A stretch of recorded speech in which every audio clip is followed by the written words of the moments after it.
Before we begin on today's edition of Warriors Today by Chat Sports, a fellow Chat Sports employee, Nick Roloff over at the Heat Report, was talking some smack earlier today in the office. So let's prove him wrong before we start on today's show. He said we couldn't get 500 likes. Come on, Dub Nation, you know what to do. Go down below, hit that thumbs up icon.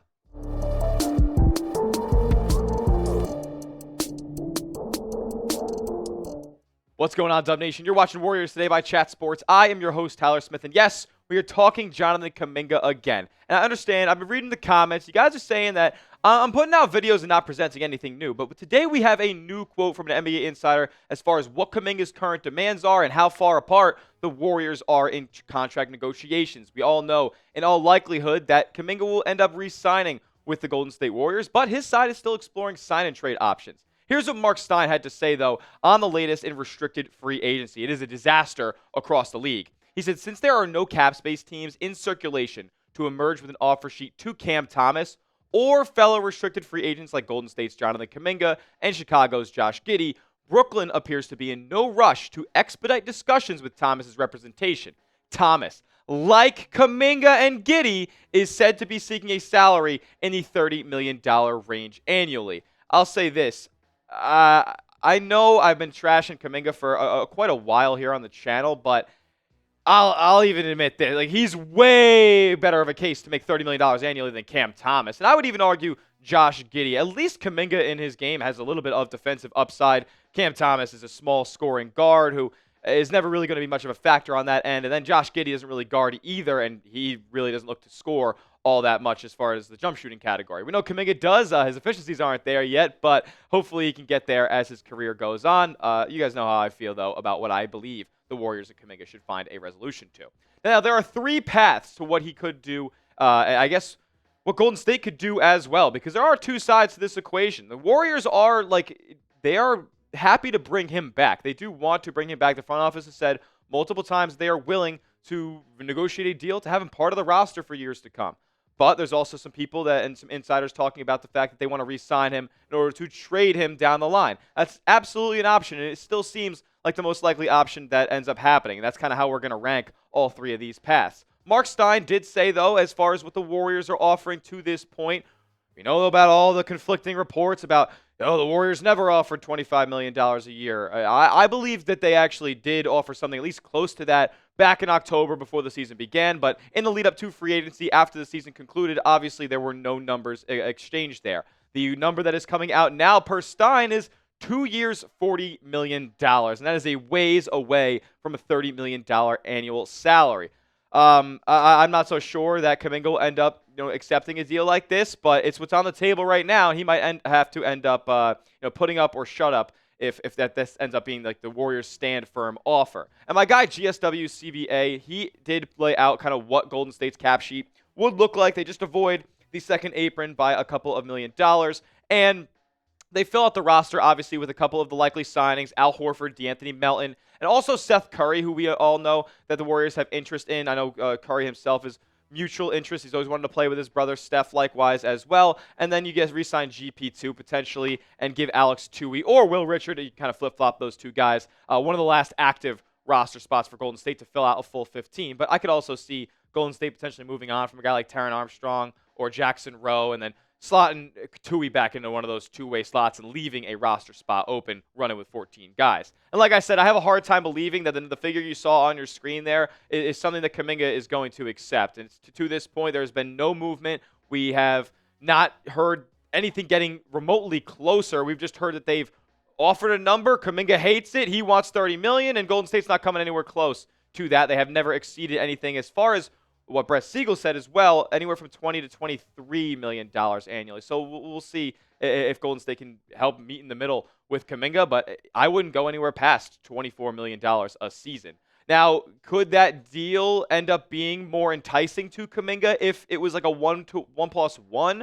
We'll talk about what Kuminga could be on this upcoming season if he were to sign a qualifying offer and be on a one-year deal heading a restricted free or unrestricted free agency next year.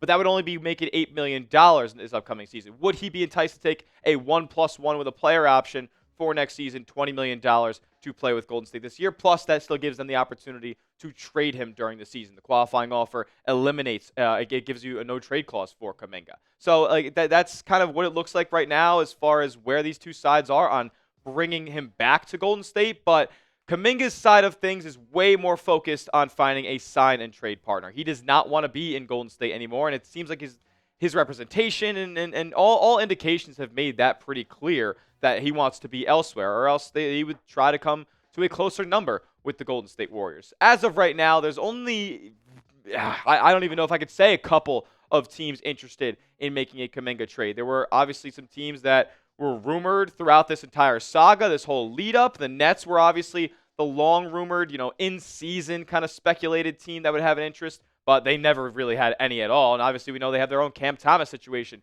to worry about right now. The Kings are one of the teams I'd say the Kings have gotten the closest to making a Kuminga deal happen, but Golden State rejected their trade offer of Devin Carter and Dario Saric. Plus, Saric also has a trade restriction that doesn't let up all the way until September 13th. So that deal cannot even be finalized at this point if Golden State wanted to.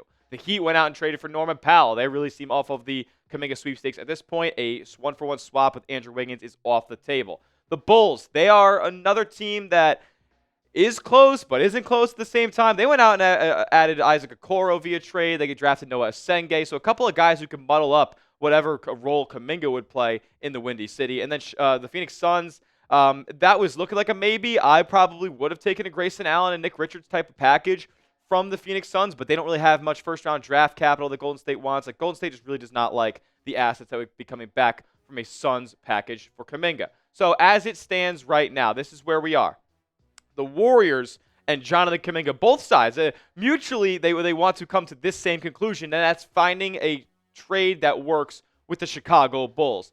But the Bulls' interest in Kuminga is a little bit overstated, in my opinion. There really hasn't been much coming out, and we've heard from Bulls insiders this offseason that there really isn't all that much interest there from Chicago. So I feel like Golden State would have to make it really worth their while to make a deal, plus they have the Giddey stuff to worry about. The Kings, on the other hand, they're the team that actually I would assume wants Jonathan Kuminga a lot more than Chicago does. Phoenix wants Kuminga, but Golden State really has no business there. Sacramento wants Kuminga, and I think Golden State would probably be open to making a package work with Sacramento. So we do have two trade ideas from my guy Brett Siegel over at Clutch Points, and he said this. 4-team mega deal, because honestly, with the way the cap is in this league, you're going to have to get teams like the Jazz, absorbing that Terry Rozier contract right there. Like, it's not going to be very easy to make a one-for-one deal, especially when you consider the financial implications of Kuminga and his base year compensation due to his restricted free agency. Like the 50%, the 100%, we've talked about it a bunch here on the channel, but it makes things very, very tricky. The Warriors would get Devin Carter like the original Kings offer presented. They would also get Haywood Highsmith, a really solid 3-and-D wing from the Miami Heat in this deal, and a first-round draft pick comes into play, a 2027 first-round pick, top 8 protected, so it could be, could be worth Golden State's while to take a flyer on something that could be a late lottery pick there down the line, the first year without Steph Curry potentially. The Heat will be getting Malik Monk and KJ Martin, so they'll be getting probably an upgrade there over Highsmith and Rozier. And the Jazz, they get a swap from Miami just for participating and taking on that fat Rozier contract.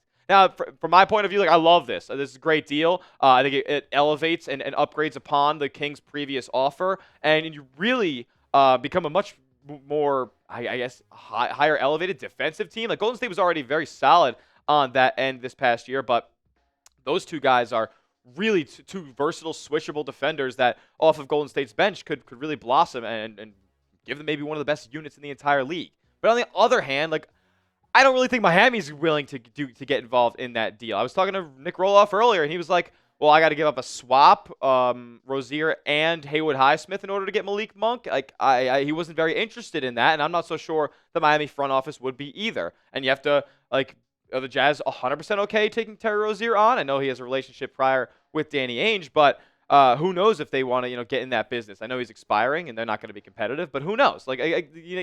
Four sides have to come to an agreement there, and if Golden State's the only one that's in love with it, obviously Sacramento could be as well, as they're only giving up Carter and Monk. We could see that end up going down, but I think the next trade that we present to you guys is maybe going to be a little bit more likely than the 4-team blockbuster. This one involving a one-for-one deal with Chicago. So it's not Nikola Vucevic. It's not Kobe White. Players that we've talked about coming back and Kuminga returned before. We've also recently mentioned the prospect of bringing in Ayo Dosunmu, a nice combo guard who could play on both sides of the floor, back in a deal. And I think, honestly, long-term prospects, he's probably better than Kobe White, or at least contributes more to winning from Golden State's point of view. Plus, you get another platoon center there in Jalen Smith, a guy who maybe hasn't seen the right opportunity yet. The Chicago's been a losing team, and it's really I think he's gone by the wayside. He's been really forgotten about, to be quite honest with you. You also get a lottery protected 2029 first. If that doesn't convey, it would end up being 2 future seconds. And you also get another second-round pick on there as well. The Bulls would get Kuminga, and they would also get Trace Jackson-Davis as well in this deal. So swapping a couple of centers, and you're swapping Kuminga for Ayo Dosunmu, somebody who I think could play a really, really good role player type of fit long-term on this team. With that being said, which trade might entice you a little bit more? The 4-team mega deal that sends him to the Kings brings in Haywood Highsmith and Devin Carter and a top 8 protected first. I think that the draft capital in that deal is probably a little bit more enticing, but the player overall in Ayo Dosunmu for Chicago would be who I think is the best player coming back in either of those 2 deals. Who do you guys think? Sacramento, Chicago, which trade would you like to make for Jonathan Kuminga? You let me know in the comments section. Like I just said, Ayo's the best player in that deal, and to be honest with you, I'm trying to push as many chips into this center of the table for Steph, Jimmy, and Draymond to have as good of a chance to win a title as they possibly can. So I want as good a basketball players as we could possibly acquire. Plus, Devin Carter, yes, he was a lottery pick last season. He is older than Jonathan Kuminga. So we'll see if the Warriors end up giving in and taking him back as the centerpiece of a deal. But if I had a choice, or if Golden State had a choice, I think they would go with the Bulls deal as well. We'll talk more about Kuminga in just a moment and the doomsday scenario that could be presented. But first, see this link right here? Right there? Yeah, that link right there. The 2025 playoff shirts are on a massive sale with our friends over at Fanatics. Go get yours today. I know Golden State didn't win the title, but I like collecting these, and when they're on sale, it's like a no-brainer to get some Warriors merch, Nike Warriors merch, for the low. So go get yours today. It was $35. Now it's $18. Sizes are running out. This link right here, chatsports.com/win4bay. That's chatsports.com/win4bay. But don't worry, you don't got to type it out. I put it in the comment section and description of today's video. Go down below, click it, and get yourself some fresh Warriors playoff merch. All right, last scenario. It's the doomsday one, and that's Jonathan Kuminga signing and accepting the $7.9 million qualifying offer. If you don't remember what I said earlier in the show about the qualifying offer, it gives him a no-trade clause, and it also has him on a 1-year deal entering unrestricted free agency next offseason. So Golden State would be SOL on getting any assets back for JK.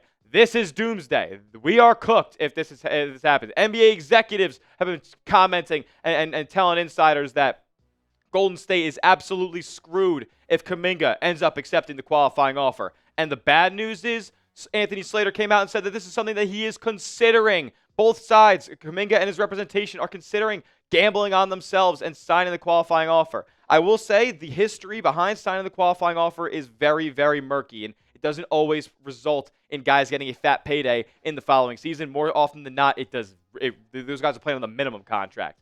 But I would be curious to see the fallout of all this.